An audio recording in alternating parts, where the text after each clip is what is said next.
ഇന്ന് ഒരുപാട് പേർക്ക് ഒത്തിരി ബുദ്ധിമുട്ടുണ്ടാക്കുന്ന ഒരു കണ്ടീഷനാണ് മലബന്ധം എന്ന് പറയുന്നത്, കോൺസ്റ്റിപ്പേഷൻ. വയറ്റിൽ നിന്ന് പോകാതിരിക്കുക എന്ന് പറയുന്ന ഒരു കണ്ടീഷൻ. നമുക്ക് ഈ അടുത്ത് നടന്ന ഒരു സ്റ്റഡി, കാനഡയിൽ നടന്ന ഒരു സ്റ്റഡിയിൽ ഒരു കൂട്ടം ആൾക്കാരോട് അവർക്ക് അന്നത്തെ ദിവസം ഏറ്റവും ഹാപ്പി ആയിട്ട് തോന്നിയ ഒരു മൊമെൻറ്റിനെ കുറിച്ച് ചോദിച്ചപ്പോഴത്തേക്കും ഒരാൾ പറഞ്ഞത് എനിക്ക് നന്നായി വയറ്റിൽ നിന്ന് പോയി എന്നാണ്. അപ്പോൾ മനുഷ്യ ശരീരത്തിൽ മനുഷ്യൻ്റെ മനസ്സിന് അത്രയും സ്വാധീനിക്കാൻ കഴിവുള്ള ഒന്നാണ് നമുക്ക് വയറ്റിൽ നിന്ന് കൃത്യമായി പോകുക എന്ന് പറയുന്നത്. അതിനൊരു കാരണം എന്ന് പറയുന്നത് സെറട്ടോണിൻ ആണ്. നമ്മൾ കൂടുതലായിട്ടും നമ്മൾ വിശ്വസിക്കുന്നത് ഈ സെറട്ടോണിൻ ഹോർമോണൊക്കെ ബ്രെയിനിൽ നിന്നാണ് ഉൽപ്പാദിപ്പിക്കുന്നതെന്നാണ്. എന്നാൽ സത്യം പറഞ്ഞാൽ ഇത് നമ്മുടെ ഗട്ട് ബാക്ടീരിയാസ് ആണ് ഇത്തരം സെറട്ടോണിൻസ് 90% ഉൽപ്പാദിപ്പിക്കുന്നത്. ഈ സെറട്ടോണിൻ പുറന്തള്ളുന്നത് പിന്നെ നമുക്ക് വീണ്ടും പുതിയ സെറട്ടോണിൻ ഉൽപ്പാദിപ്പിക്കാനുള്ള റീസൺ ആവുന്നുണ്ട്. അങ്ങനെയാണ് നമുക്ക് ഈ ഹാപ്പി ഹോർമോൺ നമുക്ക് പ്രവർത്തനം കിട്ടുന്നത് കൊണ്ടാണ് ഇത്തരം നമുക്ക് ടോയ്ലറ്റിൽ പോകുന്നത് ഒരു ഹാപ്പി തിങ് ആയിട്ട് മാറിക്കൊണ്ടിരിക്കുന്നത്. നമ്മളൊരിക്കലും നമ്മുടെ ശരീരത്തിനകത്ത് നടക്കുന്ന ഫിസിയോളജീസ് പ്രവർത്തനങ്ങളൊന്നും നമ്മൾ കാണുന്നില്ല. ഹൃദയം ഇടിക്കുന്നത് എങ്ങനെയാണെന്നോ രക്തം പമ്പ് ചെയ്യുന്നത് എങ്ങനെയാണെന്നോ നമ്മൾ അറിയുന്നില്ല, അത് എത്രത്തോളം പമ്പ് ചെയ്യുന്നുണ്ട്. എന്നാൽ നമ്മൾ വയറ്റിൽ നിന്ന് പോകുന്നതും മൂത്രം പോകുന്നതും ഒക്കെ നമുക്ക് അറിയാൻ പറ്റുന്നൊരു പ്രോസസ്സാണ്. ഇത്തരം പ്രോസസ്സ് നടക്കാതിരുന്നു കഴിഞ്ഞാൽ ഉറപ്പായിട്ടും നമുക്ക് ഒരു ടെൻഷൻ ഉണ്ടാവും. അത് മാനുഷികമായിട്ടുള്ള ഒന്നാണ്. അപ്പോൾ അത് പോകുന്നത് നമുക്കൊരു സന്തോഷവും ഉണ്ടാക്കും. നമ്മുടെ ശരീരം കൃത്യമായി പ്രവർത്തിക്കുന്നുണ്ട് എന്ന് നമുക്ക് തോന്നും. അതുപോലെ തന്നെ കുടലിൻ്റെ പല അസുഖങ്ങളും നമ്മൾ ഈ മലം പോകുന്നതിൻ്റെ അതിൻ്റെ കൺസിസ്റ്റൻസി, അതിൻ്റെ കളറ്, അതിൻ്റെ മണം, അതിലുള്ള പാർട്ടിക്കിൾസ് ഒക്കെ മനസ്സിലാക്കിയിട്ട് കുടലിൻ്റെ ഹെൽത്ത് എത്രയുണ്ടെന്ന് നമുക്ക് അറിയാൻ പറ്റും.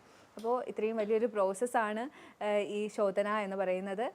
അതിലുണ്ടാകുന്ന മാറ്റങ്ങൾ, അതിലുണ്ടാകുന്ന വ്യത്യാസങ്ങൾ അത്രയേറെ നമുക്ക് ശരീരത്തെ ബാധിക്കുന്നതാണ്. അപ്പോൾ ഇത്തരം മലബന്ധം എങ്ങനെ നമുക്ക് തടയാം, പൂർണ്ണമായിട്ട് ഉന്മൂലനം ചെയ്യാം എന്നുള്ളതാണ് ഇന്ന് ഞാൻ സംസാരിക്കാൻ ഉദ്ദേശിക്കുന്നത്.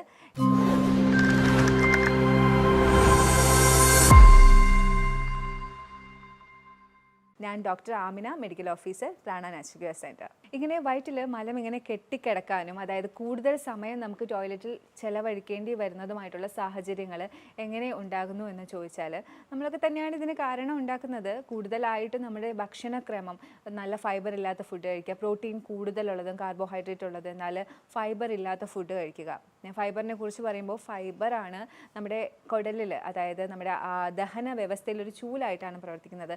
ബാക്കിയുള്ള ഘടകങ്ങൾ അവർ അബ്സോർപ്ഷനൊക്കെ കഴിഞ്ഞതിന് ശേഷം ഉണ്ടാകുന്ന ബാക്കി ആ വേസ്റ്റ് എന്ന് പറയുന്നത് തുടച്ച് നീക്കാനായിട്ട് ഫൈബറിൽ തന്നെ ഇൻസോലബിൾ ഫൈബറാണ് കൂടുതലായും ഹെൽപ്പ് ചെയ്യുന്നത്.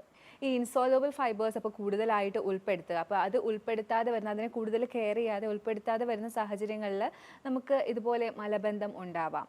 തീർച്ചയായും മനുഷ്യ ശരീരം 90% വാട്ടർ കൊണ്ട് ഉണ്ടാക്കിയിരിക്കുന്നതാണ്. ജലാംശമാണ് കൂടുതലായിട്ടും ഉള്ളത്. അപ്പോൾ ഈ ജലാംശം കൂടുതൽ സപ്ലൈ ചെയ്തില്ലെങ്കിൽ നമ്മുടെ പല പ്രവർത്തനങ്ങളും തകരാറിലാവും. അതുപോലെ തന്നെ വയറ്റിൽ നിന്ന് പോകാനും ബുദ്ധിമുട്ടുണ്ടാവും. സ്മോൾ ഇൻറ്റസ്റ്റൈനിൽ കണ്ടുവരുന്ന ബാക്ടീരിയൽ ഓവർ ഗ്രോത്ത് കാരണം നമുക്ക് IBS പോലെയുള്ള ഡിസീസസ്, അതുപോലെ തന്നെ ഗ്ലൂറ്റൻ്റെ allergy, GERD, GERD, acid reflux, ഇത്തരം രോഗങ്ങൾ നമുക്ക് പലപ്പോഴും മലബന്ധം ഉണ്ടാക്കുന്നുണ്ട്. അപ്പോൾ ഇത്തരം രോഗങ്ങളാണോ എന്ന് നമ്മൾ നിർണ്ണയിച്ച് അതിനെ ട്രീറ്റ് ചെയ്യുന്നത് നമുക്ക് അനിവാര്യമാണ്. ഇത്തരം സാഹചര്യങ്ങളിൽ കൃത്യമായിട്ടുള്ള ഫൈബേഴ്സും കാര്യങ്ങളും കഴിക്കുന്നുണ്ട്, നന്നായി വെള്ളം കുടിക്കുന്നുണ്ട്, ഈവൻ ലാക്സേറ്റീവ് പോലും കഴിച്ചിട്ട് വയറ്റിൽ നിന്ന് പോകാത്ത അവസ്ഥകൾ ഉണ്ടാവാം. ഇത്തരം കണ്ടീഷൻസ് ഫങ്ഷണൽ അബ്നോർമാലിറ്റി കാരണമായിരിക്കും ഉണ്ടാകുന്നത്. അതായത് നെർവസ് സിസ്റ്റമോ നിങ്ങളുടെ പേശി വ്യവസ്ഥയോ ഇതിലേതെങ്കിലുമൊക്കെ നിങ്ങൾക്ക് തകരാറ് വരുന്നത് മൂലമായിരിക്കും നിങ്ങൾക്ക് ഇത്തരം രീതിയിൽ വയറ്റിൽ നിന്ന് പോകാതിരിക്കുക. ഇത്തരം അവസരങ്ങളിൽ നിങ്ങൾക്ക് എനിമ ഉപയോഗിച്ചെങ്കിൽ മാത്രമേ പോകാൻ പറ്റുള്ളൂ, അല്ലെങ്കിൽ കൈവിരലുകൾ ഉപയോഗിച്ചെങ്കിൽ മാത്രമേ നിങ്ങൾക്ക് ടോയ്ലറ്റിൽ പോകാൻ പറ്റുള്ളൂ. ഇത്തരം കണ്ടീഷൻസ് വരുമ്പോൾ നിങ്ങൾ ഉറപ്പായിട്ടും ഒരു ഡോക്ടറുടെ സഹായം, എക്സ്പേർട്ടായിട്ടുള്ള ഒരു ഡോക്ടറുടെ സഹായത്തോടു കൂടി അതിൻ്റെ കൂടുതൽ സ്കാനും പഠനങ്ങളും നടത്തി എന്താണ് അവസ്ഥ എന്ന് നിർണ്ണയിക്കേണ്ടത് വളരെ അത്യാവശ്യമായിട്ട് വരും. മലബന്ധം ഉണ്ടാകുന്നത് ഒരു ലക്ഷണം കൂടിയാണ്, ഒരു ഡിസീസ് അല്ലെങ്കിൽ ഒരു രോഗത്തിനുപരി ഇതൊരു ലക്ഷണം കൂടിയാണ്. ഇത്തരം മലബന്ധം ഉണ്ടാകുന്നത് ചിലപ്പോൾ ഹൈപ്പോ തൈറോയിഡിസമോ ഹൈപ്പർ തൈറോയിഡിസമോ ഒക്കെ കാരണമായിരിക്കാം. അതുപോലെ തന്നെ നേരത്തെ ഞാൻ സൂചിപ്പിച്ച പോലെ നാഡീ വ്യവസ്ഥയിൽ ഉണ്ടാകുന്ന പാർക്കിൻസൺ ഡിസീസ് എന്ന് പറയും. നമുക്കിങ്ങനെ ഓൾഡ് ഏജിലാണ്, വൃദ്ധർക്കാണ് ഇത് കൂടുതലും ഉണ്ടാവുന്നത്. വിറയ്ക്കുന്നൊക്കെ കണ്ടീഷൻ, നരമ്പുകൾക്ക് ക്ഷതം സംഭവിക്കുന്നതാണ്, അത് പതുക്കെ ദ്രവിച്ചു പോകുന്ന അവസ്ഥയാണ്. അപ്പോൾ അത്തരം കണ്ടീഷനിലൊക്കെ നമുക്ക് ഉറപ്പായിട്ടും നെർവസ് സിസ്റ്റമാണ് കോൺട്രാക്ഷനും റിലാക്സേഷനും ഒക്കെ നടത്തുന്നത്. അതിന് ഡിഫക്റ്റ് ഉണ്ടാകുമ്പോൾ നമുക്ക് പൂർണ്ണമായിട്ട് ഉള്ള ഒരു ഡിഫിക്കേഷൻ, അതായത് മലശോധന നടക്കാതെ വരാം. അപ്പോൾ ഇത്തരം സാഹചര്യങ്ങളിലും നമുക്ക് മലബന്ധം ഉണ്ടാവാം. അതുപോലെ തന്നെ കാൽസ്യത്തിന് കൂടുതൽ നമ്മൾ സപ്ലിമെൻ്റ് എടുത്തിട്ടോ അല്ലെങ്കിൽ നമ്മുടെ ബോഡിയിലെ ഏതെങ്കിലുമൊക്കെ ആക്ടിവിറ്റീസ്, പത്തോളജി, അതായത് എന്തെങ്കിലും ഡിസീസിൻ്റെ കാരണമോ അല്ലെങ്കിൽ ഫിസിയോളജി കൂടുതലായിട്ട് സംഭവിക്കുന്ന പ്രവർത്തനങ്ങൾ കൂടുതലായി സംഭവിക്കുന്നതിൻ്റെ കാരണമോ ഒക്കെ നമുക്ക് കാൽസ്യം കൂടാം. അങ്ങനെ കാൽസ്യത്തിൻ്റെ കൂടുതൽ മൂലവും നമുക്ക് ഇത്തരം വരാം. പിന്നെ പൊട്ടാസ്യം കുറഞ്ഞു പോകുന്ന അവസരത്തിലും നമുക്കിത്തരം മലം പോവാത്ത അവസ്ഥ, മലബന്ധം ഉണ്ടാവാം. ഈവൻ കോളൻ ക്യാൻസറിന് പോലും മലബന്ധം ഉണ്ടാവാം, മലം പോവാതിരിക്കാം. പോകുന്ന മലത്തിൽ കൂടി രക്തം കലർന്നു പോകാം, വേദന അനുഭവപ്പെടാം, വയറിൽ ഗ്യാസ് കയറുക, ഇത്തരം അനുഭവങ്ങൾ ഉണ്ടാകുമ്പോൾ അത് ചിലപ്പം കോളൻ ക്യാൻസറിലേക്ക് വരെ എത്തിക്കാനുള്ള സാധ്യതകളുണ്ട്. അപ്പോൾ അതുകൊണ്ട് തന്നെ മലബന്ധം ഒരു ലക്ഷണം കൂടിയാണ്, പല പല അസുഖങ്ങളുടെ ലക്ഷണമാണ്. അതുകൊണ്ട് മലബന്ധം ഉണ്ടാകുന്ന സമയത്ത് കൃത്യമായ ഒരു ഡോക്ടറെ കണ്ട് അവരുടെ സഹായത്തോടു കൂടി അതിനെ നിർണ്ണയിക്കുക എന്നുള്ളത് വളരെ അനിവാര്യമായിട്ടുള്ള ഒന്നാണ്. വൈറ്റമിൻ സിയുടെ കുറവ് നിങ്ങൾക്ക് മലബന്ധത്തിന് കാരണമാക്കുന്നുണ്ട്. വൈറ്റമിൻ സി കൊലാജിൻ ഉൽപ്പാദിപ്പിക്കാനായിട്ട് സഹായിക്കുന്നുണ്ട്. അപ്പോൾ ഈ കൊലാജിൻ നമ്മുടെ കുടലിൻ്റെ മെംബ്രെയിനെ ഉൽപ്പാദിപ്പിക്കാതിനെ നിർമ്മിക്കാനും അതുപോലെ തന്നെ പ്രവർത്തനങ്ങൾക്കൊക്കെ സഹായിക്കുന്ന ഘടകമാണ്. അപ്പോൾ ഇത്തരം വൈറ്റമിൻ സി കുറയുമ്പോൾ കൊലാജിൻ ഇല്ലാതാവുകയും അതിൻ്റെ പ്രവർത്തനങ്ങൾ താറുമാറായും ചെയ്യുമ്പോഴത്തേക്കും നമുക്ക് ഇത്തരം മലബന്ധം അനുഭവപ്പെടാം. നല്ല രീതിയിൽ വൈറ്റമിൻ സി ഉണ്ടെന്ന് ഉറപ്പുവരുത്തുക മലബന്ധം വരുന്ന സമയത്ത്. ഒരു പക്ഷേ ഇത് വൈറ്റമിൻ സിയുടെ കുറവ് മൂലം കൂടി ആകാനുള്ള സാധ്യതയുണ്ട്. കൃത്യമായ ദഹനം മലബന്ധം പൂർണ്ണമായി മാറാനായിട്ട് അനിവാര്യമാണ്. അപ്പം നമ്മൾ കൃത്യമായിട്ടുള്ള ദഹനം ഉണ്ടെങ്കിൽ മാത്രമേ കംപ്ലീറ്റ് ആയിട്ട് നമുക്ക് ഈ മലബന്ധത്തിനെ സ്റ്റോപ്പ് ചെയ്യാൻ പറ്റുള്ളൂ. നിങ്ങളൊരു ലാക്സേറ്റീവ് എടുത്തു, അല്ലെങ്കിൽ നിങ്ങൾ വേറെ എന്തെങ്കിലും ട്രീറ്റ്മെൻറ്റ് എടുത്തു, അങ്ങനെ നിങ്ങൾക്ക് മലബന്ധം മാറി, പക്ഷേ വീണ്ടും നമ്മൾ കഴിക്കുന്ന ഭക്ഷണം വീണ്ടും ദഹിക്കണം, എന്നാൽ മാത്രമേ അത് പൂർണ്ണമായിട്ട് മാറുള്ളൂ. അല്ലെങ്കിൽ വീണ്ടും നിങ്ങൾക്ക് ഈ ലാക്സേറ്റീവ് അല്ലെങ്കിൽ ട്രീറ്റ്മെൻറ്റ് എടുക്കേണ്ട ഒരു അവസ്ഥയുണ്ടാവും. അപ്പോൾ കൃത്യമായിട്ടുള്ള ദഹനം നടക്കുന്നുണ്ട് എന്ന് ഉറപ്പുവരുത്തുക. ദഹനം എന്ന് പറയുമ്പോൾ തന്നെ ഇത് വായിൽ നിന്നാണ് തുടങ്ങുന്നത്. വായിൽ നിന്ന് തുടങ്ങുന്നത് കൊണ്ട് തന്നെ ചവച്ചരച്ച് ഭക്ഷണം കഴിക്കുന്നതാണ് ഫസ്റ്റ് സ്റ്റെപ്പ്. ദഹനത്തിനെ കുറിച്ച് പറയുമ്പോൾ നമ്മുടെ സലൈവയുമായിട്ട് മാക്സിമം 50% മിക്സ് ചെയ്ത് അത് അത്രയും ചവച്ചരച്ചതിന് ശേഷം മാത്രം വായിൽ നിന്ന് അന്നനാളത്തിലേക്ക് അയക്കുക. ഞാൻ എപ്പോഴും നമ്മുടെ പേഷ്യൻസിനോട് പറയും, നിങ്ങൾക്ക് ഒരുപാട് സമയമുണ്ട്, നന്നായി ചവച്ചരയ്ക്കുക, പേസ്റ്റ് പരുവത്തിനാക്കുക എന്ന്. ഇതിൻ്റെ വേറൊരു റീസൺ എന്ന് പറയുന്നത് നമ്മുടെ സ്റ്റൊമക്കിൽ, ആമാശയത്തിലുള്ള ഹൈഡ്രോക്ലോറിക് ആസിഡ് ചില ആളുകൾക്ക് കുറവായിരിക്കും. ഇങ്ങനെ ഹൈഡ്രോക്ലോറിക് ആസിഡ് കുറവുള്ള ആളുകൾക്ക് ദഹനം കുറവായിരിക്കും. അപ്പോൾ ഇത്രയും പേസ്റ്റ് ആക്കിയ ഫോമാണ് നമ്മൾ ഉള്ളിലേക്ക് കൊടുക്കുന്നത് എങ്കിൽ ഉറപ്പായിട്ടും ആ ഒരു ദഹനം കുറച്ചും കൂടി പ്രോപ്പറായിട്ട് നടക്കും. വയറ്റിന് അത്രയുടെ ആയാസം ഉണ്ടാവില്ല. അതുപോലെ തന്നെ വയറ് നിറച്ചും ഭക്ഷണം കഴിക്കുക. അമിത ഭക്ഷണം നമ്മൾ ഒരു ശീലമാണ് നമ്മൾ കേരളത്തിലുള്ളവർക്ക് പ്രത്യേകിച്ച്. അതായത് പാർട്ടിയൊക്കെ പോയി നമ്മൾ ഒത്തിരി ഭക്ഷണം കഴിക്കുക, അത് തീർക്കാനായിട്ട് ഭക്ഷണം കഴിക്കുക. പിന്നെ അടുത്ത ആൾക്കാർ നമ്മുടെ കേരളത്തിലെ വീട്ടമ്മമാരാണ്. കിച്ചണിലുള്ള ഭക്ഷണം തീർക്കാനായിട്ട് അവർക്ക് വേണ്ടെങ്കിൽ കൂടി അവർ ആ ഭക്ഷണങ്ങളെല്ലാം ഉള്ളിലാക്കും. അപ്പോൾ അമിത ഭക്ഷണം എന്നാണ് ഇതിന് പറയുന്നത്. നമ്മളെപ്പോഴും പറയുന്നത് ഒരു കുടലിലെ നമ്മുടെ ആമാശയത്തിലെ 1/4 ഭാഗം ഒഴിച്ചിടണം എന്നാണ് പറയുന്നത്. നിങ്ങളൊന്ന് ഓർത്ത് നോക്കുക, ഒരു കുപ്പിക്കകത്ത് നിറയെ നിറച്ചും വെള്ളം എടുത്തിട്ട് അത് അങ്ങോട്ടും ഇങ്ങോട്ടും വെക്കുകയാണെങ്കിൽ അത് അങ്ങോട്ടും ഇങ്ങോട്ടും മിക്സ് ആവില്ല. അതുപോലെ തന്നെയാണ് നമ്മുടെ ആമാശയവും. അതിൻ്റെ ഒരു 1/4 ഭാഗം നിങ്ങൾ ഫ്രീ ആക്കിയെങ്കിൽ മാത്രമേ അതിന് ആ ഒരു മിക്സ് ആവാൻ പറ്റുള്ളൂ. ആ ഹൈഡ്രോക്ലോറിക് ആസിഡുമായിട്ട് മിക്സായി കൈം എന്ന് പറയുന്ന ഒരു പദാർത്ഥം രൂപപ്പെടുകയുള്ളൂ. അല്ലെങ്കിൽ എല്ലാ ഭാഗവും മിക്സായി ആ ഒരു ഡൈജഷൻ ദഹനം പ്രോപ്പറായി നടക്കില്ല. അങ്ങനെ നടക്കാതെ വരുമ്പോഴാണ് ഇൻഡൈജഷൻ വന്ന് ഫുഡ് പാർട്ടിക്കിൾസ് അങ്ങനെ അവശേഷിച്ച് പിന്നെ അവിടെ സ്റ്റിക്ക് ഓൺ ആയി, പിന്നെ അതൊരു അൾസറായി അത്തരം ഒരു ഇതിലേക്ക് പോകുന്നത്. അപ്പോൾ അതുകൊണ്ട് ഒരു ഭാഗം ഒഴിച്ചിടാൻ ശ്രമിക്കുക. അങ്ങനെ നിറച്ച് ഭക്ഷണം കഴിക്കാതിരിക്കുക. പിന്നെ നമ്മൾ എപ്പോഴും ശ്രദ്ധിക്കേണ്ട ഒരു കാര്യമാണ് കൃത്യസമയത്ത് നമ്മൾ ഭക്ഷണം കഴിക്കുക എന്ന് പറയുന്നത്. നമ്മുടെ ബോഡി ഒരു ബയോളജിക്കൽ ക്ലോക്കിൻ്റെ ധൃതത്തിലാണ് എല്ലാ പ്രവർത്തനങ്ങളും നടക്കുന്നത്. ഇപ്പോൾ ഒരു ദിവസം നിങ്ങൾ 1 മണിക്ക് ഭക്ഷണം കഴിച്ചു, പിറ്റേ ദിവസം 2 മണി, പിറ്റേ ദിവസം നിങ്ങൾക്ക് 2 മണിക്കും കഴിക്കാൻ സമയമില്ല, അപ്പോൾ 3 മണി. അങ്ങനെ ആകുമ്പോൾ നിങ്ങളുടെ ബോഡി എപ്പോഴും കൺഫ്യൂസ്ഡ് ആയിരിക്കും. നിങ്ങൾ ഇപ്പോൾ ഒരു ദിവസം 1 മണിക്ക് കഴിച്ചു, പിറ്റേ ദിവസം 1 മണിക്ക് കഴിച്ചെങ്കിൽ 3-ാമത്തെ ദിവസം നിങ്ങൾ 1 മണിക്ക് തന്നെ ഭക്ഷണം കഴിക്കുകയാണെങ്കിൽ നിങ്ങളുടെ ബോഡി അപ്പോൾ ഹൈഡ്രോക്ലോറിക് ആസിഡ് സെക്രീറ്റ് ചെയ്തിരിക്കും.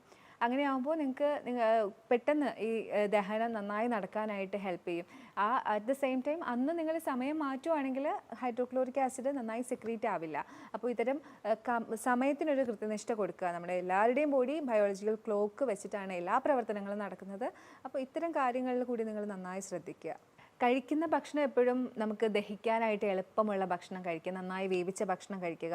അതുപോലെ തന്നെ നല്ല കാർബോഹൈഡ്രേറ്റ്, കോംപ്ലക്സ് കാർബോഹൈഡ്രേറ്റ് എന്നാണ് പറയുന്നത്. നമുക്ക് ബോഡിക്ക് ആവശ്യമായിട്ടുള്ള കാർബോഹൈഡ്രേറ്റ് ഫ്രൂട്ട്സും വെജിറ്റബിൾസും, പിന്നെ നിങ്ങൾക്ക് ആൽക്കലിക് ആയിട്ടുള്ള വെജിറ്റബിൾസ്, നാരുകൾ അടങ്ങിയ ഫ്രൂട്ട്സ്, ഹോൾ ഫ്രൂട്ട്സ്, ഇത്തരത്തിലുള്ള ഭക്ഷണങ്ങൾ കൂടുതൽ കഴിക്കുക. അപ്പോൾ നിങ്ങൾക്ക് ദഹനത്തിന് കൂടുതൽ ഇത് സഹായകമാവും. ഒരുപാട് സ്ട്രെസ്സ് എടുക്കാതിരിക്കുക. എപ്പോഴും പറയുന്നത് പോലെ ഗട്ട് ബ്രെയിൻ ആക്സിസ് വർക്ക് ചെയ്ത് നിങ്ങൾക്ക് സ്ട്രെസ് എടുക്കുന്ന സമയത്ത് ഡയജഷൻ നടക്കില്ല. അതായത് നമ്മുടെ സ്റ്റൊമക്കുമായിട്ട് കണക്റ്റഡ് ആണ്, വേഗസ് നെർവ് കണക്റ്റഡ് ആണ്.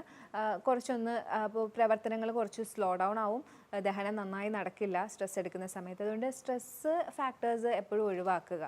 കൃത്യമായ ദഹനം നടക്കാനും അതുപോലെ കൃത്യമായി വയറ്റിൽ നിന്ന് പോകാനും ഒക്കെ നമുക്ക് കുറച്ച് കാര്യങ്ങൾ ശ്രദ്ധിക്കാനുണ്ട്.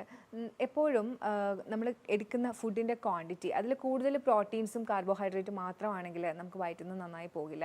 ഞാൻ നേരത്തെ പറഞ്ഞതുപോലെ ഇൻസോലബിൾ ഫൈബേഴ്സ്, അത് നമുക്കൊരു ചൂല് പോലെയാണ് പ്രവർത്തിക്കുന്നത്. അപ്പോൾ ഈ ഇൻസോലബിൾ ഫൈബേഴ്സ് നമ്മളെപ്പോഴും കൂടുതലായിട്ട് ഉൾപ്പെടുത്തിയിരിക്കണം നമ്മുടെ ഭക്ഷണത്തിൽ. അതുപോലെ തന്നെ നന്നായി ചവച്ചരച്ച് ഭക്ഷണം കഴിക്കുന്നത് നിങ്ങൾക്ക് കൂടുതൽ ആയാസമില്ലാതെ ദഹനം നടക്കാനായിട്ട് ഹെൽപ്പ് ചെയ്യും. ടെൻഷനും സ്ട്രെസ്സും ഒക്കെ നന്നായി കുറയ്ക്കുക ഈ അവസരത്തിൽ. അതുപോലെ തന്നെ നിങ്ങൾ ടോയ്ലറ്റിൽ പോകുമ്പോൾ ഉള്ള പൊസിഷൻ എപ്പോഴും ശ്രദ്ധിക്കുക. ടോയ്ലറ്റിൽ പോകുമ്പോൾ നിങ്ങൾ ഇരിക്കുന്ന പൊസിഷൻ എപ്പോഴും സ്ട്രൈറ്റ് ആയിട്ടിരിക്കുക. കാലുകൾ അരയ്ക്ക് മുകളിലേക്ക് പൊക്കി വെക്കുക, ഉപ്പൂറ്റി താഴെ നിന്ന് ഉയർത്തി വെക്കുക. ഈ ഒരു പൊസിഷൻ നിങ്ങളുടെ മസിലുകളെ റിലാക്സ് ചെയ്യും. അത് നിങ്ങൾക്ക് ടോയ്ലറ്റിൽ പോകാനായിട്ട് കൂടുതൽ റിലാക്സ് ആയിട്ട് പോകാനായിട്ട് നിങ്ങൾക്ക് ഹെൽപ്പ് ചെയ്യും. വർഷങ്ങളായിട്ട് ഇങ്ങനെ മലം പോകാതെ കെട്ടിക്കിടക്കുന്ന ആളുകൾ ഒരുപാടുണ്ട്. അപ്പോൾ ഇങ്ങനെ വർഷങ്ങളായിട്ട് കെട്ടിക്കിടക്കാനായിട്ടുള്ള കാരണം കൃത്യമായി പറഞ്ഞു കഴിഞ്ഞാൽ നിങ്ങൾ അതിനെ ശ്രദ്ധിക്കാതിരുന്നത് തന്നെയാണ്. ആദ്യം തന്നെ മലം കെട്ടിക്കിടക്കുന്നതല്ലായിരിക്കും നിങ്ങളുടെ തുടക്കം എന്ന് പറയുന്നത്. ആദ്യം നിങ്ങൾക്ക് ഗ്യാസ് രൂപപ്പെടും, പിന്നെ നിങ്ങൾക്ക് വ്രണങ്ങൾ രൂപപ്പെടും, പിന്നെ പതുക്കെയാണ്. അപ്പോൾ അതൊക്കെ ചിലപ്പം നല്ല അണുക്കളുടെ കുറവ് കൊണ്ടായിരിക്കും. ഇതൊന്നും നിങ്ങൾ ഇരിക്കാതെ ഇങ്ങനെ പോകുമ്പോഴാണ് നിങ്ങൾക്ക് പതുക്കെ അത് പോകാതെ വരുന്നൊരവസ്ഥ ഉണ്ടാവുന്നത്. അപ്പോൾ കൃത്യമായിട്ട് അതിനെ നോട്ടീസ് ചെയ്ത് നല്ല ഡോക്ടറിൻ്റെ സഹായം തേടുകയാണെങ്കിൽ അത് നിങ്ങൾക്ക് പരിഹരിക്കാവുന്നതേ ഉള്ളൂ. ഇത്തരം കെട്ടിക്കിടക്കുന്ന അവസ്ഥകൾ പരിഹരിക്കാനായിട്ട് എപ്പോഴും പെട്ടെന്ന് തന്നെ ഒരു സഹായം തേടുന്നത് വളരെ നല്ലതാണ്. ദഹനം പ്രോപ്പറായി നടക്കാനും വയറ്റിൽ നിന്ന് പോകാനുമായിട്ടുള്ള ഒറ്റമൂലികളെ കുറിച്ചാണ് ഞാൻ സംസാരിക്കുന്നത്. ദഹനം പ്രോപ്പറായിട്ട് നടക്കാനായിട്ട് നമുക്ക് അയമോദകം, കരിഞ്ജീരകം, ഉലുവ ഇവ പൊടിച്ച് സൂക്ഷിച്ച് കഴിക്കാവുന്നതാണ്. ഇത് പറയുമ്പോഴും ഞാൻ കൂടെ പറയുകയാണ്, ഇത്തരം മെഡിക്കേറ്റഡ് ആയിട്ടുള്ള കാര്യങ്ങൾ കഴിക്കുമ്പോൾ നിങ്ങളൊരു ചെറിയ ഗ്യാപ്പ് എടുക്കുക. ഒരു വാഷ് ഔട്ട് പീരീഡ് എന്ന് പറയുന്നത് 10 ദിവസം കഴിച്ചു കഴിഞ്ഞിട്ട് ഒരു കുറച്ച് ദിവസം ഗ്യാപ്പ് എടുത്തിട്ട് മാത്രമേ കഴിക്കാൻ പാടുള്ളൂ. ഇനി നിങ്ങളുടെ പ്രശ്നം പരിഹരിക്കപ്പെട്ടുവെങ്കിൽ അത് കഴിക്കാതിരിക്കുക. കാര്യം ഇത്തരം മെഡിക്കേറ്റഡ് ആയിട്ടുള്ള കാര്യങ്ങൾ, അത് ജ്യൂസ് ആയാലും ഇത്തരം പൊടികളായാലും ഇങ്ങനെ കണ്ടിന്യൂസ് ഉപയോഗിച്ചുകൊണ്ടിരിക്കുമ്പോൾ നിങ്ങൾക്ക് ശരീരത്തിൽ ഇതിൻ്റെ കണ്ടൻറ്റ് കൂടാനായിട്ടുള്ള സാധ്യതകളുണ്ട്. അപ്പോൾ അത് പ്രത്യേകം ശ്രദ്ധിക്കുക. ഇനി ഉലുവയുടെ പൊടി അലോൺ അത് അങ്ങനെ കഴിക്കുന്നതും നിങ്ങൾക്ക് വളരെ ഉപകാരമാണ്. കാര്യം ഇതിനകത്ത് ഇൻസോലബിൾ ഫൈബേഴ്സ് ആണുള്ളത്. നിങ്ങൾക്കത് നമ്മുടെ വയറ്റിൽ കെട്ടിക്കിടക്കുന്നതൊക്കെ മൂവ് ചെയ്യാനായിട്ട് ഇത് ഹെൽപ്പ് ചെയ്യും. എപ്പോഴും നമ്മൾ പേഷ്യൻസിന് എഴുതുന്നതാണ്, നമ്മൾ കൊടുക്കുന്ന ഒന്നാണ് പപ്പായ എന്ന് പറയുന്നത്. പപ്പായ അതിലടങ്ങിയിരിക്കുന്ന പാപ്പയിനും അതിൻ്റെ ആൻറ്റി ഓക്സിഡൻസും അതുപോലെ തന്നെ അതിൻ്റെ ഒരു ആൻറ്റി ഹെൽമന്തിക് പ്രോപ്പർട്ടിയൊക്കെ ഉണ്ട്. വേംസിനെയൊക്കെ അത് ഇങ്ങനെ നശിപ്പിച്ച് കളയുന്ന ഒരു പ്രോപ്പർട്ടിയാണ്. അപ്പോൾ പപ്പായ കഴിക്കുന്നതിലൂടെ നമുക്ക് നന്നായിട്ട് വയറ് ക്ലീൻ ചെയ്യാൻ കഴിയും. അപ്പോൾ പപ്പായ നന്നായി കഴിക്കുക ഇത്തരം പ്രശ്നങ്ങളുള്ളവർ. വെണ്ടയ്ക്ക വളരെ ഉപയോഗകരമാണ്. ഇൻസോലബിൾ ഫൈബറും മറ്റുള്ള ഫൈബേഴ്സും ഒക്കെ കൂടുതലുള്ള ഒന്നാണ് വെണ്ടയ്ക്ക. അപ്പോൾ വെണ്ടയ്ക്ക കഴിക്കുന്നതിലൂടെയും നിങ്ങൾക്ക് വയറ്റിൽ നിന്ന് പോകാൻ ഹെൽപ്പ് ചെയ്യും. ചൂടുവെള്ളം ബെഡ് ടൈമിൽ കുടിക്കുന്നത്, ബെഡ് ടൈമിൽ നമ്മൾ എണീറ്റ് വരുമ്പോൾ ചൂടുവെള്ളം സിപ്പ് ചെയ്യുന്നത് വയറ്റിൽ നിന്ന് പോകാനായിട്ട് നിങ്ങളെ ഹെൽപ്പ് ചെയ്യും. അതുപോലെ തന്നെ 1/2 ഗ്ലാസ് വെള്ളത്തിൽ കുറച്ച് നാരങ്ങാനീരും കുറച്ച് ആവണക്കെണ്ണ, അത് നിങ്ങൾ എരണ്ട തൈലം എന്ന് തന്നെ ചോദിച്ച് മേടിക്കുക. ഉള്ളിലേക്ക് എടുക്കാനായതുകൊണ്ട് ആയുർവേദ ഷോപ്പിൽ നിന്ന് എരണ്ട തൈലവും അതിൻ്റെ കൂടെ നിങ്ങൾ കുറച്ച് ഉപ്പും മിക്സ് ചെയ്ത് നിങ്ങൾ വെറും വയറിൽ കുടിക്കുവാണെങ്കിൽ നിങ്ങൾക്ക് വയറ്റിൽ നിന്ന് പോകാനായിട്ട് അത് സഹായിക്കും. ഇങ്ങനെയുള്ള കാര്യങ്ങൾ എന്നും കഴിക്കണം എന്നല്ല പറയുന്നത്. 1-2 ദിവസം കഴിച്ചിട്ട് നിങ്ങൾക്ക് വയറ്റിൽ നിന്ന് പോകുന്നില്ല എന്നുണ്ടെങ്കിൽ പിന്നെ അത് ചെയ്യാതെ ഇരിക്കുക. അതിൻ്റെ കണ്ടൻറ്റ് പിന്നെ നിങ്ങളുടെ ബോഡിയിൽ കൂടും എന്നും കഴിച്ചുകൊണ്ടിരിക്കുകയാണെങ്കിൽ. ഇത്തരം അവസരങ്ങളിൽ മനസ്സിലാക്കേണ്ടത് നമ്മുടെ അടിസ്ഥാന കാരണം ഇതല്ല എന്നുള്ളതാണ്. അപ്പോൾ അടിസ്ഥാന കാരണം മനസ്സിലാക്കാനായിട്ട് ഒരു ഡോക്ടറിൻ്റെ സഹായം, ഒരു എക്സ്പേർട്ടിൻ്റെ സഹായം ഇങ്ങനെ മനസ്സിലായി കഴിഞ്ഞാൽ നിങ്ങൾ തേടണം. അതുപോലെ ഞാൻ എപ്പോഴും പറയാറുള്ളതാണ്, പച്ചമഞ്ഞളിൻ്റെ ചെറിയ ഉരുളയും നീമിൻ്റെ, അതായത് വേപ്പിലയുടെ, ആര്യവേപ്പ് എന്ന് പറയും, അതിൻ്റെ ചെറിയ ഉരുളയും നിങ്ങൾ ഉണ്ടാക്കി അത് വെറും വയറ്റിൽ എടുക്കുകയാണെങ്കിൽ നിങ്ങൾക്ക് അണുബാധയും നിങ്ങൾക്ക് കുറയും. അതുപോലെ തന്നെ വയറ്റിൽ നിന്ന് പോകാനും നിങ്ങൾക്ക് സഹായിക്കും. ഒരു ഹെൽത്തി ആയിട്ടുള്ള ഡൈജസ്റ്റീവ് സിസ്റ്റം, ദഹന വ്യവസ്ഥയ്ക്ക് ഇത് നിങ്ങൾക്ക് സഹായിക്കും. അതിൻ്റെ കൂടെ ഞാൻ വീണ്ടും പറയുകയാണ്, ഇത്തരം സാധനങ്ങൾ നിങ്ങൾ ഒരിക്കലും കണ്ടിന്യൂസ് കഴിക്കാതിരിക്കുക. ഒരു ഗ്യാപ്പ്, ഒരു വാഷ് ഔട്ട് പീരീഡ് എപ്പോഴും ഫോളോ ചെയ്യുക. കരിക്കിൻ്റെ വെള്ളം വളരെ നല്ലതാണ്. പക്ഷേ അതും എന്നും അത് എസ്പെഷ്യലി വയസ്സായവരൊന്നും എല്ലാ ദിവസവും എടുക്കാതിരിക്കുക. പൊട്ടാസ്യത്തിൻ്റെ ലെവൽ ചിലപ്പോൾ കൂടും. കൃത്യമായിട്ടുള്ള ഒരു ഗൈഡൻസിൻ്റെ കീഴിൽ വേണം ഇങ്ങനത്തെ കാര്യങ്ങളൊക്കെ ചെയ്യുമ്പോൾ നിങ്ങൾ പ്രത്യേകം ശ്രദ്ധിക്കുക. ഒരു ഡോക്ടറുടെ അഭിപ്രായം ചോദിച്ചിട്ട് തന്നെ ഇത്തരം കാര്യങ്ങൾ ചെയ്യുക. അപ്പോൾ കരിക്കിൻ്റെ വെള്ളമൊക്കെ നല്ല സഹായകമാണ് മലം പുറത്തു പോകാനും നമ്മുടെ ദഹന വ്യവസ്ഥയെ ക്ലിയർ ചെയ്യാനും. പക്ഷേ ശ്രദ്ധിച്ച് മാത്രം ചെയ്യുക. ഇതല്ലാതെ നിങ്ങൾക്ക് ചെയ്യാൻ പറ്റിയൊരു കാര്യമാണ് തുളസി, വെളിച്ചെണ്ണ, മഞ്ഞൾ ഇത് മിക്സ് ചെയ്തിട്ടുള്ള ഒരു സ്പൂണിനകത്ത് ഇത് മിക്സ് ചെയ്ത് നിങ്ങളത് ഒരു സ്പൂൺ എടുക്കുവാണെങ്കിൽ നിങ്ങൾക്ക് വയറ്റിൽ നിന്ന് പോകാനായിട്ട് ഹെൽപ്പ് ചെയ്യും. ഇതിനകത്തുള്ള മൈക്രോബിയൽ ആക്ടിവിറ്റിയും അതുപോലെ തന്നെ ലാക്സേറ്റീവ് എഫക്റ്റും ഒക്കെ നിങ്ങൾക്ക് വയറ്റിൽ നിന്ന് പോകാനായിട്ട് ഹെൽപ്പ് ചെയ്യും. അപ്പോൾ ഇത്തരം കാര്യങ്ങളൊക്കെ ചെയ്തിട്ടും നിങ്ങൾക്ക് വയറ്റിൽ നിന്ന് പോകുന്നില്ല എന്നുണ്ടെങ്കിൽ ഉറപ്പായിട്ടും ഒരു ഡോക്ടറുടെ സഹായം തേടണം. കാര്യം ചിലപ്പോൾ അത് നെർവസ് റിലേറ്റഡോ അല്ലെങ്കിൽ നിങ്ങളുടെ പേശി സംബന്ധമായിട്ടുള്ള കാര്യങ്ങളോ ഒക്കെ ആയിരിക്കാം. വെറും ഒരു സിമ്പിളായിട്ടുള്ള ഒരു മലബന്ധമായിരിക്കില്ല. അപ്പോൾ നിങ്ങൾ കൃത്യമായിട്ട് ഒരു ഡോക്ടറുടെ സഹായം തേടി അതിനെ പരിഹരിക്കാൻ ശ്രമിക്കണം. മലബന്ധം ഉണ്ടാകാൻ കാരണമാകുന്ന കുറച്ച് കാര്യങ്ങളാണ്, ഭക്ഷണശീലങ്ങളാണ് ഇനി പറയാൻ ഉദ്ദേശിക്കുന്നത്. നമുക്ക് എല്ലാവർക്കും അറിയാം, എന്നാലും ഞാൻ പറയുകയാണ്. കൂടുതലായിട്ടും കാർബോഹൈഡ്രേറ്റും പ്രോട്ടീനും കഴിക്കുക, ഇൻസോലബിൾ ഫൈബേഴ്സ് കുറച്ച് കഴിക്കുക. ഇത്തരം അവസരങ്ങളിൽ നിങ്ങൾക്ക് വയറ്റിൽ നിന്ന് പോകാതെ വരും. അതുപോലെ തന്നെ പ്രോസസ്ഡ് ജങ്ക് ഫുഡൊക്കെ ഒരുപാട് കഴിക്കുക. നിങ്ങളെപ്പോഴും നിങ്ങളുടെ കിച്ചൺ, നമ്മുടെ കിച്ചണാണ് നമ്മുടെ ആരോഗ്യത്തിൻ്റെ കലവറ എന്ന് പറയുന്നത്. ആ കിച്ചണിൽ നമുക്ക് ഹെൽത്തിന് ആവശ്യമായിട്ടുള്ള സാധനങ്ങൾ കൂടുതൽ സൂക്ഷിക്കുക. നല്ല vegetables, fruits, dry fruits, nuts ഒക്കെ നിങ്ങൾ കൂടുതൽ സൂക്ഷിക്കുക. അപ്പോൾ നിങ്ങൾക്ക് കുറച്ച് പ്രോസസ്ഡ് ഫുഡും ജങ്ക് ഫുഡും കഴിക്കേണ്ട എന്നല്ല പറയുന്നത്.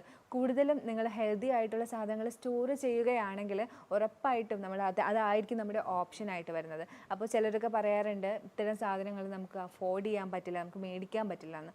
എന്തൊക്കെ പറഞ്ഞാലും വിപണിയിൽ ചെറിയ വിലയ്ക്കുള്ള സാധനങ്ങളും ഉണ്ട്. നിങ്ങൾക്കിപ്പം ബദാം അല്ലെങ്കിൽ ആൽമണ്ട്സ് മേടിക്കാൻ പറ്റാത്തവരാണെങ്കിൽ നിങ്ങൾക്ക് നിലക്കടല മേടിക്കാം. ഇനി നിങ്ങൾക്ക് ഫിഗ് മേടിക്കാൻ പറ്റാത്തവർക്ക് ഉണക്കമുന്തിരി മേടിക്കാം. അപ്പോൾ എല്ലാത്തിനും ഓപ്ഷനുണ്ട്. നമ്മളത് വിചാരിച്ച് കഴിഞ്ഞാൽ നടക്കാവുന്നതേ ഉള്ളൂ. ഇനി ഇതൊക്കെ മേടിക്കുകയാണെങ്കിലും നിങ്ങൾ മന്ത്ലി ഒരു 2000 ഇതിനൊക്കെ മുടക്കുന്നു. നിങ്ങൾക്ക് നല്ലൊരു ആരോഗ്യം ഉണ്ടാവും. ചിലപ്പോൾ ഒരുപക്ഷെ വരുന്ന കാലത്ത് ഇതൊന്നും ശ്രദ്ധിക്കാതെ പോയിട്ട് ഇതിനേക്കാളും വലിയ എമൗണ്ട് ആയിരിക്കും നിങ്ങൾ ഹോസ്പിറ്റലിൽ കൊടുക്കേണ്ടി വരുന്നത്. അതുകൊണ്ട് കിച്ചണിൽ എപ്പോഴും ഇത്തരം നല്ല ഹെൽത്തി ആയിട്ടുള്ള സാധനങ്ങൾ സൂക്ഷിക്കാനായിട്ട് എല്ലാവരും ശ്രമിക്കുക. അതോടുകൂടി നിങ്ങൾ പ്രോസസ്ഡ് ഫുഡ് കുറയ്ക്കാനും ജങ്ക് ഫുഡ് കുറയ്ക്കാനും പ്രത്യേകം ശ്രദ്ധിക്കുക. ഒരുപാട് ഷുഗർ കണ്ടൻ്റുള്ള ഭക്ഷണങ്ങൾ ഒഴിവാക്കാനായിട്ട് പ്രത്യേകം ശ്രദ്ധിക്കുക. അതുപോലെ തന്നെ മിൽക്ക് പ്രോഡക്ട്സും മിൽക്കും ചീസിലൊക്കെ നമുക്ക് ഒരുപാട് ഡീഹൈഡ്രേറ്റ് ചെയ്യുന്ന ഘടകങ്ങളുണ്ട്. അതുപോലെ തന്നെ മിൽക്ക് എല്ലാവർക്കും ചേരണം എന്നില്ല. മിക്കുള്ളവർക്കും അലർജി ഉണ്ട്. കാര്യം 12 വയസ്സ് വരെയാണ് ഈ നമുക്ക് ലാക്ടോസിനെ വിഘടിപ്പിക്കാനുള്ള ഒരു എൻസൈം നമ്മുടെ ബോഡിയിലുണ്ട്. അത് 12 വയസ്സ് വരെ ഉള്ളൂ. അതിനുശേഷം നമ്മൾ ചായ കുടിക്കുന്നുണ്ട്, എല്ലാം കുടിക്കുന്നുണ്ട്. പക്ഷേ പലർക്കും ഇത്തരം അലർജികൾ പ്രസൻ്റ് ആണ്. അപ്പോൾ അത്തരം അലർജി ഉണ്ട്. നിങ്ങൾ പാല് കുടിക്കുമ്പോൾ നിങ്ങൾക്ക് ഗ്യാസ് കയറുന്നുണ്ട്, അല്ലെങ്കിൽ പുറത്ത് ഇച്ചിങ് ഉണ്ട്, എന്തെങ്കിലും ബുദ്ധിമുട്ടുകളുണ്ട്, വയറുവേദനയുണ്ട്, കുടിക്കാതെ ഇരിക്കുക. അതുപോലെ തന്നെ ഗ്ലൂട്ടൻ അലർജി ഉള്ളവരാണെങ്കിൽ വീറ്റ് കംപ്ലീറ്റ് ആയിട്ട് ഒഴിവാക്കുക. ഇങ്ങനെയുള്ള കാര്യങ്ങൾ ഒഴിവാക്കി കഴിഞ്ഞാൽ നിങ്ങൾക്ക് മാക്സിമം മലബന്ധത്തിൽ നിന്ന് നല്ല ഒരു ആശ്വാസം തന്നെ ഉണ്ടാവും. ഇനി ഇതൊക്കെ ചെയ്തിട്ട് നിങ്ങൾക്ക് ഒരു ഫലവും കാണുന്നില്ലെങ്കിൽ നേരത്തെ പറഞ്ഞ പോലെ നല്ലൊരു സ്പെഷ്യലിസ്റ്റിനെ കാണുക, നല്ലൊരു എക്സ്പേർട്ട് ആയിട്ടുള്ളൊരു ഡോക്ടറിനെ കണ്ട് അവരുടെ അഭിപ്രായം അന്വേഷിക്കുക, ടെസ്റ്റുകൾ ചെയ്ത് നോക്കുക, എന്താണ് അടിസ്ഥാന കാരണം എന്ന് തന്നെ മനസ്സിലാക്കുക. ഞാൻ ഈ പറഞ്ഞ കാര്യങ്ങളിൽ നിങ്ങൾക്ക് എന്തെങ്കിലും സംശയം ഉണ്ടെങ്കിൽ ഈ കാണുന്ന നമ്പറിലേക്ക് നിങ്ങൾക്ക് കോൺടാക്റ്റ് ചെയ്യാം. അപ്പോൾ അടുത്ത വീഡിയോയിൽ കാണുന്നവരേക്കും ബൈ.